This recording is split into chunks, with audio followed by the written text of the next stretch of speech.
à tous. Donc Vincent, je suis en charge du développement de RestoreFX. RestoreFX qui est une technologie donc de VSP qui fait directement écho au DSP pour le débossage en peinture. Donc le VSP, c'est du vernis sans pulvérisation, vernis sans peinture, qui permet notamment donc de reconditionner les peintures automobiles dans un délai très court, à moindre coût, donc totalement adapté au remarketing et à la revalorisation VO. Alors on a parlé de l'évolution du marché de l'auto, on a parlé de l'évolution des technologies de l'auto, hein, on parlait du VE. Est-ce que vous, de votre côté, vous faites évoluer ou vous innovez dans des technologies particulières? Alors, bien sûr, Vincent, tu vas nous en parler, mais qui permettent à la fois d'améliorer les techniques, d'améliorer la revalorisation, d'améliorer les coûts, d'améliorer la visibilité.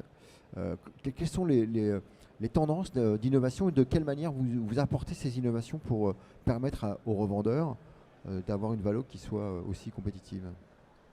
Du coup, en effet, cette idée de reconditionner les VO est assez récente finalement. Et aujourd'hui, quelles sont les techniques de réparation qui ont évolué? Parce que la carrosserie est un métier historique, traditionnel, etc., qui a toujours été présent. Et il y a des nouveaux métiers qui sont apparus il y a quelques années. Donc si on remonte un petit peu plus loin, le débosselage est arrivé il y a un peu plus de 20 ans avec aussi une technique innovante de réparation alternative. Il y a eu tout ce qui va être un nouveau marché plus orienté B2C, mais tout ce qui va être le detailing, comment est-ce qu'on prend soin de sa voiture, etc. Mais pour le VO, concrètement, quelles ont été les innovations sur la réparation des défauts esthétiques? Eh bien, très peu finalement. Et donc c'est un petit peu ce qu'on est venu proposer sur le marché avec notre nouveau métier de VSP, de vernis sans pulvérisation. C'est une technique qui permet de réparer plus vite, d'aller plus loin dans la réparation, mais tout en réduisant les coûts liés à la peinture. Une peinture, vous allez dépenser peut-être 200, 300 euros pour un élément.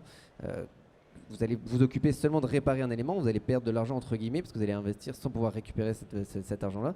Alors quand on pense à revalorisation d'ensemble, c'est là où vous allez redonner une valeur au véhicule. C'est pas juste en dépensant pour un élément, c'est en lui donnant un aspect d'ensemble qui va être valorisé. Donc c'est vraiment la proposition qu'on est venu faire, où on est venu se positionner sur le marché où il existait deux techniques traditionnelles, donc le polissage et la peinture. On vient se mettre au milieu de ces deux mondes-là, où on pose de la matière sur le véhicule, on fait un traitement qui est permanent, etc., mais beaucoup moins cher qu'une peinture. Donc en effet, il y a des techniques innovantes de réparation qui sont apparues sur le marché pour répondre à ce besoin du reconditionnement VO spécifiquement. Oui, et je pense qu'avec RestoreFX et le procédé de Vincent, on est dans l'innovation pure.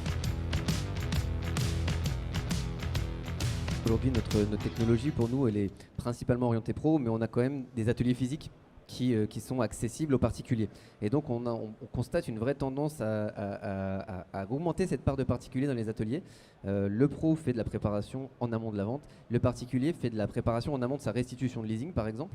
Donc, il va chez nous pour remettre son véhicule en état et éviter les frais de remise en état quand il restitue son véhicule.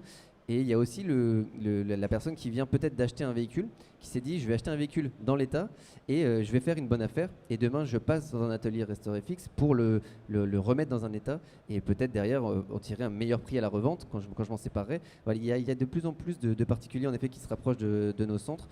Et ce que je voulais aussi rajouter, c'est on est tous humains, on est tous attirés par ce qui est beau, par ce qui est brille, etc. Et donc que ce soit chez un pro ou un particulier, le client final, quand il vient acheter sa voiture, vous mettez le même modèle, même âge, même kilométrage, il prendra laquelle? Il prendra celle qui est dans le meilleur état. Là, on est vraiment sur de l'expérience client, que ce soit du pro ou du particulier. L'expérience commence en effet avec le premier coup d'œil, que ce soit digital ou physique, et elle se termine au moment où on va prendre livraison de ce véhicule.